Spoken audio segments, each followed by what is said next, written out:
교회는 지난 한 주간에 조금 비 피해가 있었습니다. 그래도 차수막 설치하고 또 양수기로 물 빼고 또 여러 성도님들이 오셔서 내 집처럼 이렇게 돌봐주셔서 큰 피해 없이 교회는 잘 지낼 수 있었습니다.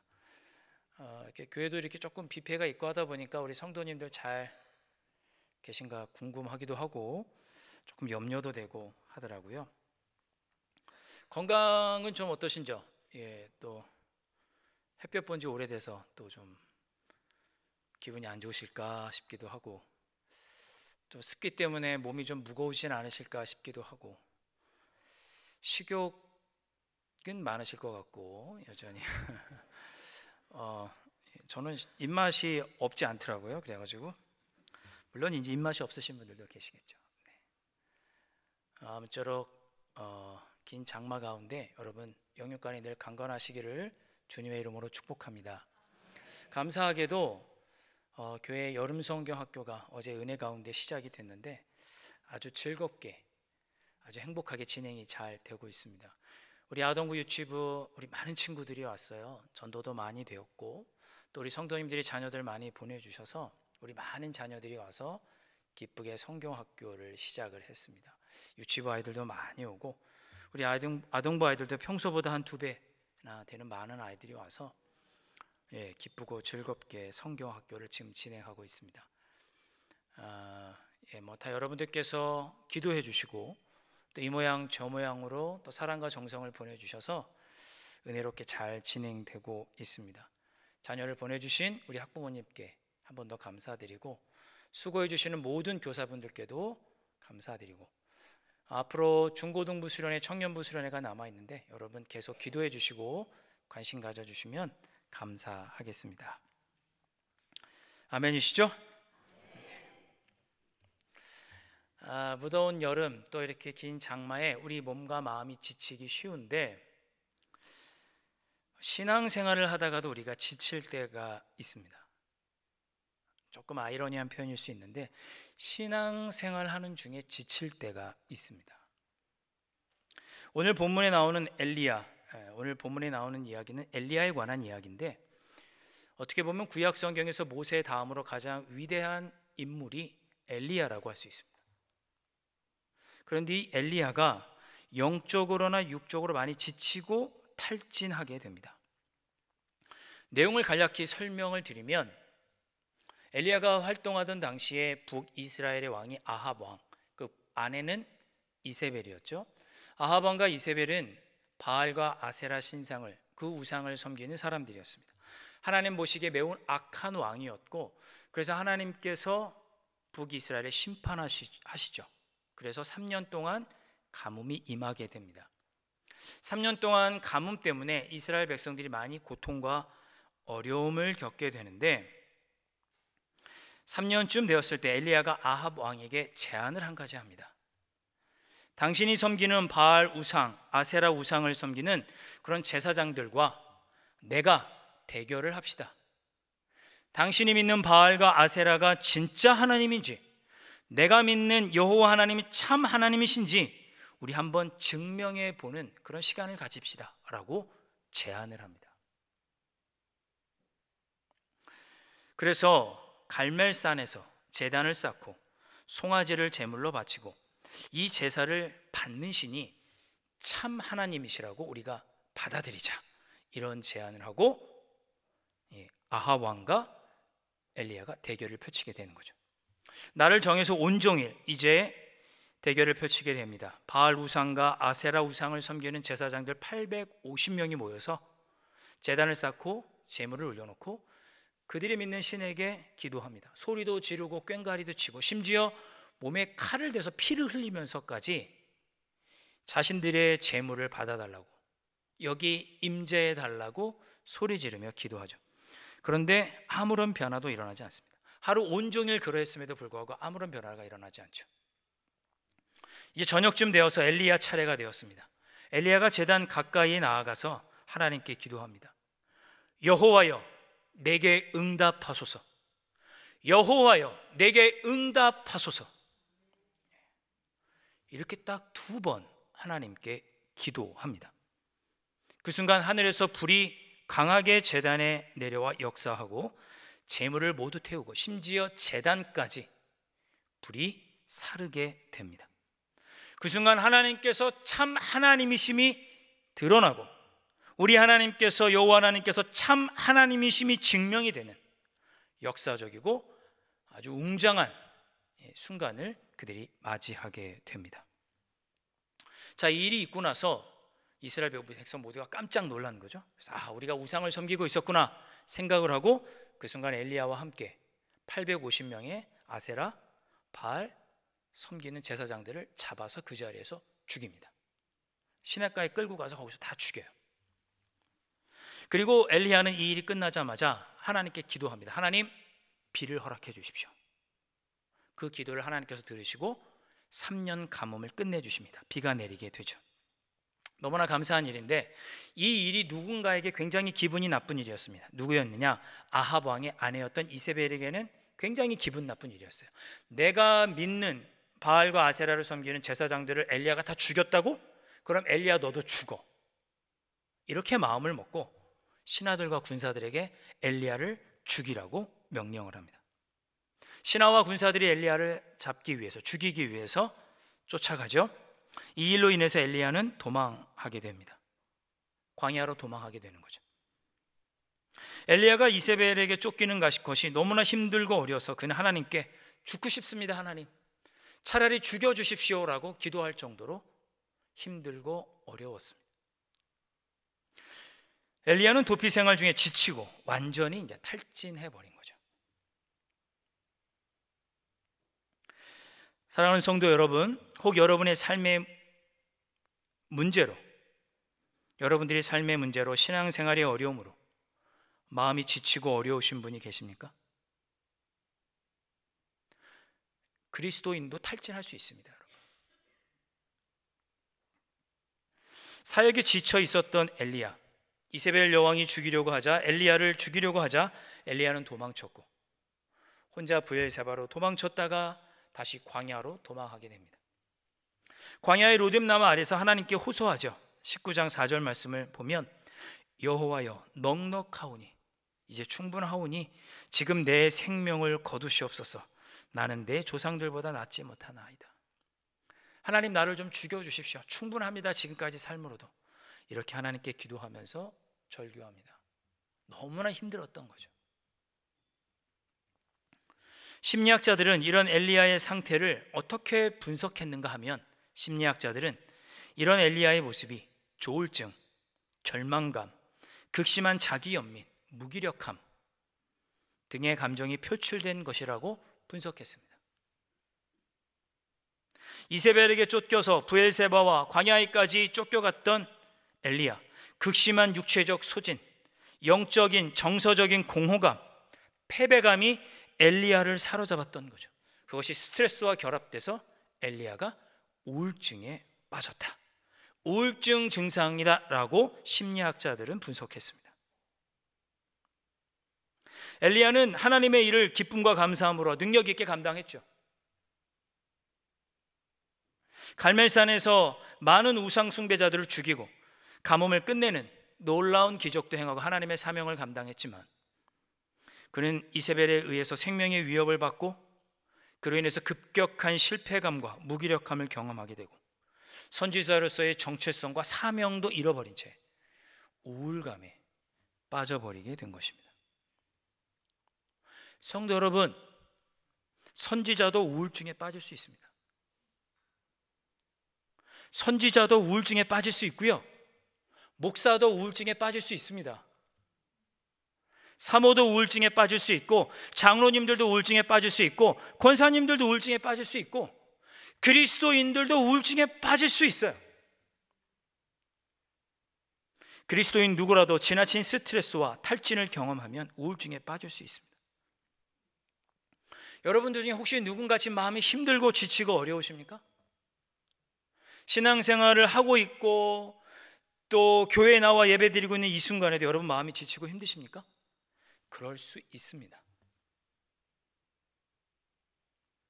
성경을 보면 엘리야뿐만 아니라 다른 인물들도 탈진한 것을 볼 수 있습니다. 대표적인 인물이 너무나 유명한 모세입니다. 모세도 탈진했습니다.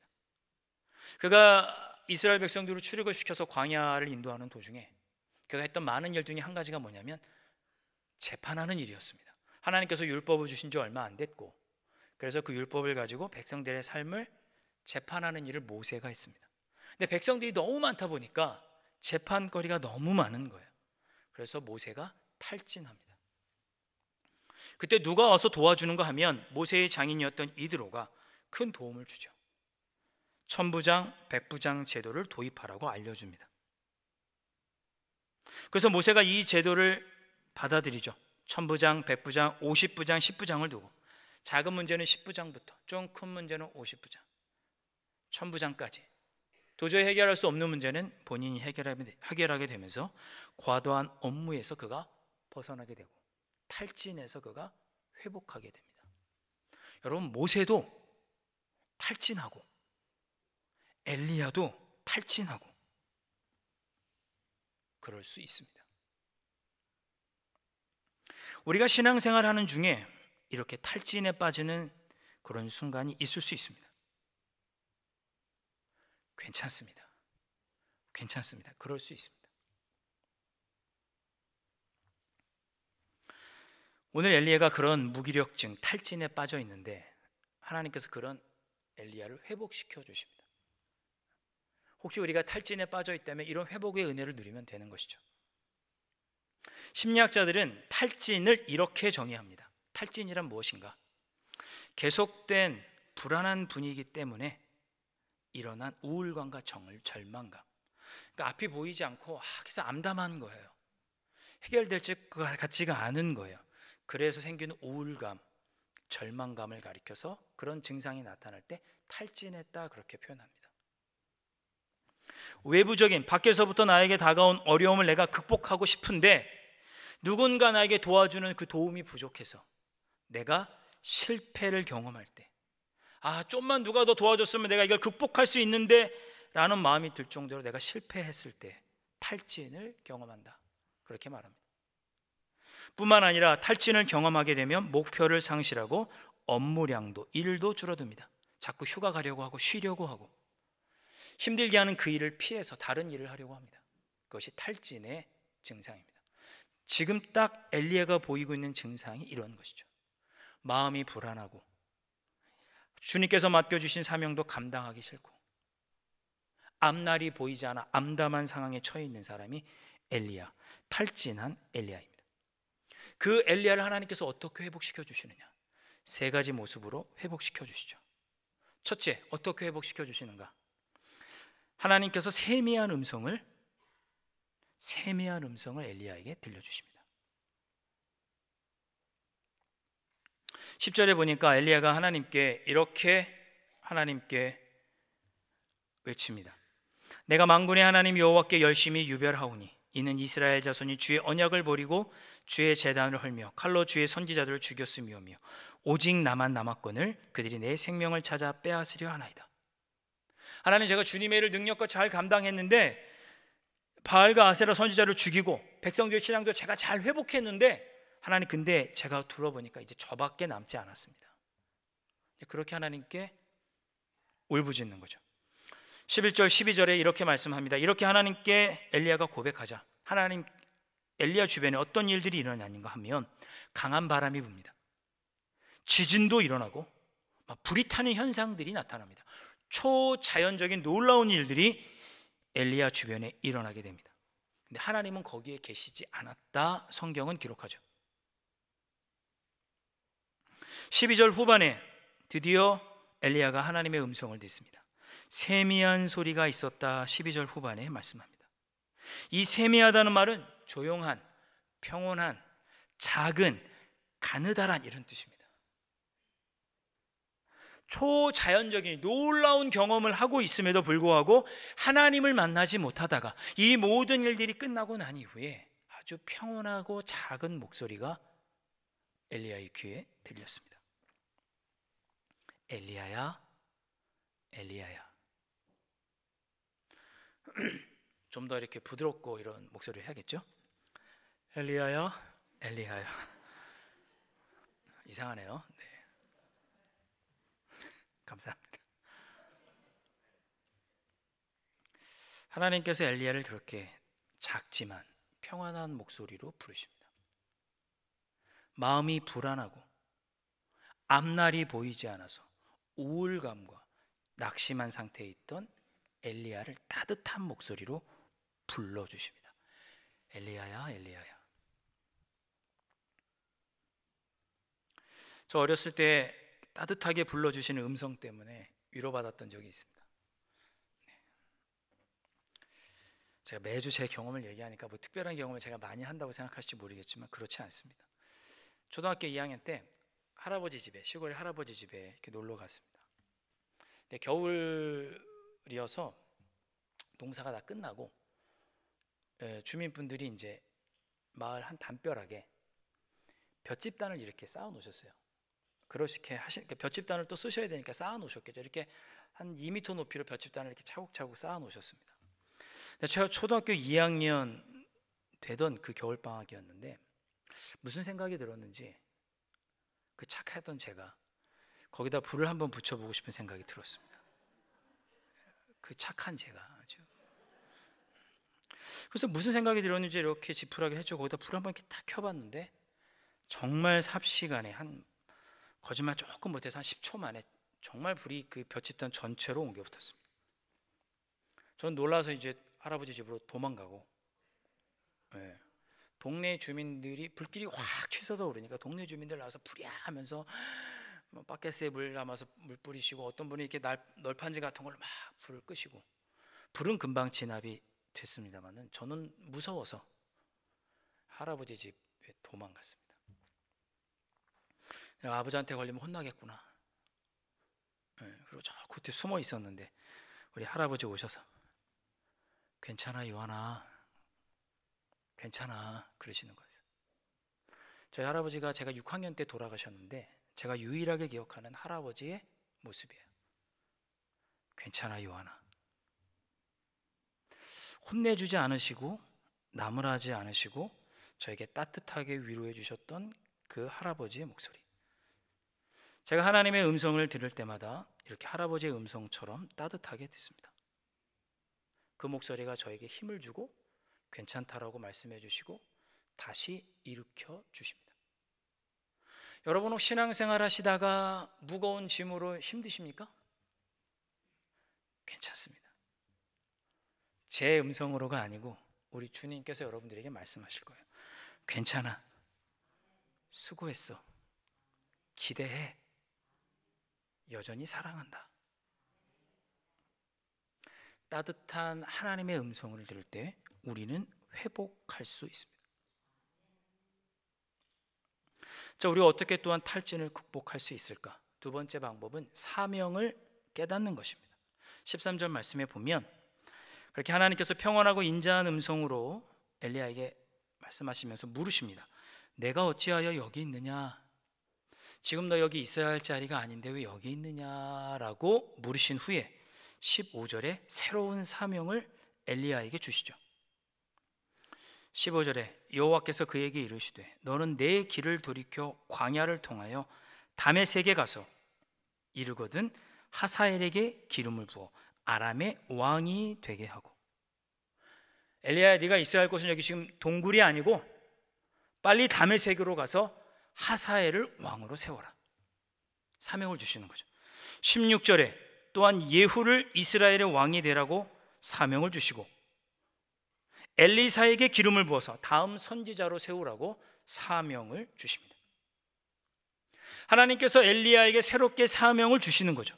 사명을 주셨다는 것은 엘리야야, 내가 이 사명을 네가 다 감당하기까지는 내가 널 지켜주겠다는 뜻이고, 네가 이 사명을 다 감당하도록 너의 이 사명을 주고 이 사명을 통해 내가 이루고자 하는 나의 뜻과 계획이 있다는 것을 하나님께서 엘리야에게 알려주신 거예요.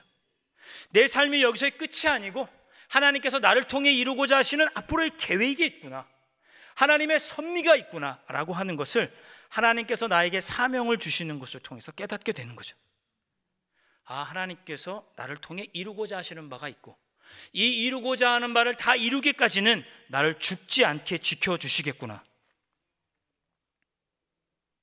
우리의 신앙이 지치고 약해 있고 엎드려져 탈진해져 있을 때, 여러분의 신앙이 엎드려져 있을 때 여러분 자신을 돌아보시고 하나님이 주시는 사명으로 여러분의 마음을 채우셔야 합니다.